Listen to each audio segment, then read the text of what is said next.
ሻሎም ሻሎም የአባቴ ቅዱሳን ሁላችሁንም ሰላም እላችኋለሁ። ሰላማችሁ በያላችሁበት ቦታና ሀገር ይሁንላችሁ። የተወደዳችሁ ኢትዮጵያውያን እንዲሁም ኤርትራውያን ዛሬ ወደ እናንተ ብቅ ብያለሁ። ትላንት ብቅ ልል ነበረ፣ ትንሽ ስለመሻብኝ አልተመቸም ነበረ። ዛሬ ወደ እናንተ ብቅ ልል የቻልኩት መልካም የምስራች ዜና ይዤላችሁ ነው። ትላንት እግዚአብሔር መልካሙን ጊዜና መልካሙን ታይም ሰጥቶ ከ6 ወር በኋላ አባቴ ደግሞ ከእስራት ተፈቷል። ክብር ለእግዚአብሔር ይሁን።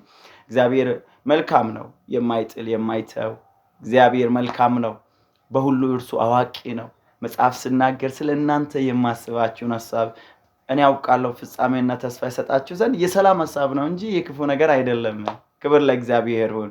ይህንን መልካም የምስራች ዜናን ለእናንተ ይዤ የመጣሁላችሁ ብዙዎች በመደወል ስለ አባት እንዴት ነው የደረሳችሁ በማለት በመጠየቅ እንዲሁም ደግሞ እየጸለያችሁ የነበራችሁ ድምጽን በመሆን በተለያየ ወይ በጎኔ የሆናችሁትን ሁላችሁንም እግዚአብሔር አብዝቶ ይባርካችሁ። የእውነት ማለት ነው። እግዚአብሔር ጸሎታችሁን በመስማት ይሄው ወደ እናንተ በደስታ ብቅ ብያለሁ። ክብር ሁሉ ለእግዚአብሔር ይሁን። በሌላ ቪዲዮ ደግሞ ብቅ እላለሁ። እግዚአብሔር መልካም አባት ነው፣ የማይጥል የማይተው። ክብር ለእግዚአብሔር ይሁን። አጋር ልጇን እስማኤልን ይዛ በምድረ ባዳ ላይ በነበረችበት ጊዜ ተስፋ ቆርጣ በቃ ልጄ የሞተ አላይም ብላ ጥላ በሄደችበት ጊዜ እግዚአብሔር ለአጋር ልጅ ለእስማኤል ምንጭን አፈለቀ። ኢየሱስ ለዘላለም ጌታ ነው። የእናንተ ጸሎት ተስፋ ለቆረጠ ተስፋን የሚሰጥ ነው። የእናንተ ጸሎት ብዙዎችን የወደቁትን የሚያነሳ ነው። የእውነት ማለት ነው።